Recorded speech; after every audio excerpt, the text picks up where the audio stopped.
کیا نماز میں امام کے پیچھے سورہ فاتحہ پڑھی جائے یا خاموش رہا جائے؟ صحابہ کرام کے زمانے سے اس مسئلے میں اہل علم کے درمیان اختلاف رہا ہے۔ بعض اہل علم کی رائے یہ ہے، صحابہ کرام میں سے بھی اور ان کے بعد، کہ سری نمازوں میں سورہ فاتحہ کی تلاوت کی جائے، اور جو جہری نمازیں ہوتی ہیں ان میں امام کے پیچھے قرآن کی تلاوت کچھ بھی نہ کی جائے۔ اور ان کی دلیل یہی ہے کہ اللہ تعالیٰ کا یہ فرمان کہ جب قرآن پڑھا جائے وَإِذَا قُرِئَ الْقُرْآنُ فَاسْتَمِعُوا لَهُ وَأَنصِتُوا لَعَلَّكُمْ تُرْحَمُونَ، کہ جب قرآن کی تلاوت کی جائے تو تم خاموش رہو اور کان لگا کر سنو تاکہ تم پر رحم کیا جائے۔ احمد ابن حنبل اور دیگر کئی ایک علماء سے منقول ہے کہ انہا نزلت فی الصلاۃ، کہ یہ آیت جو ہے وہ نماز کے بارے میں نازل ہوئی۔ وہ یہ کہتے ہیں کہ یہ سورت مکی ہے اور باجماعت صلاۃ جو فرض ہوئی وہ مدینے میں ہوئی، اور یہ در حقیقت مشرکین کے اس قول کا جواب ہے لا تسمعوا لهذا القرآن والغوا فیہ لعلکم تغلبون۔ اصل میں صحابہ کرام یا علماء کا یوں کہنا کہ نزلت فی الصلاۃ، یہ آیت نماز میں نازل ہوئی، اصل مقصد یہ نہیں ہوتا کہ یہ آیت خصوصی طور پر نماز میں نازل ہوئی۔ بات یہ ہے کہ صحابہ کرام اس آیت کو نماز سے جوڑا کرتے تھے، اگرچہ یہ مکے میں نازل ہوئی یا اگرچہ یہ مشرکین کے بارے میں نازل ہوئی۔ ایک رائے یہ ہے کہ سری نمازوں میں پڑھی جائے، جہری میں نہ پڑھی جائے۔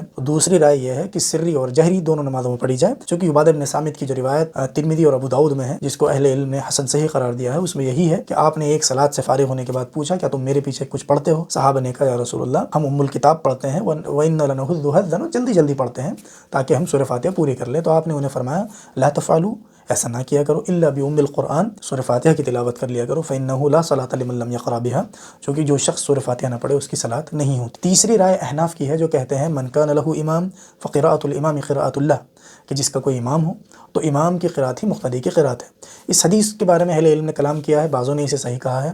المہم یہ کہ ہم اس مسئلے میں راجح قول پر عمل کرتے ہیں، کسی دوسرے کی تبدیع نہیں کرتے، بدعتی نہیں بولتے، اپنے مخالف کا رد کرتے ہوئے یہ نہیں بولتے کہ صحابہ کرام کی ایک جماعت سے یہ ثابت ہے کہ وہ سورہ فاتحہ پڑھنے والے کے منہ میں آگ ڈال دیں یا اس کو برا جانے یا مکروہ جانے۔ اس طریقے کی جو باتیں ہیں وہ در حقیقت ان لوگوں کی طرف سے تو نہیں آنی چاہیے جو علماء ہیں، چونکہ اگر آپ رد بھی کر رہے ہیں تو علمی رد ہونا چاہیے۔ آپ ایسے دلائل کیوں لاتے ہیں جن کا کوئی سر پیر نہیں ہے؟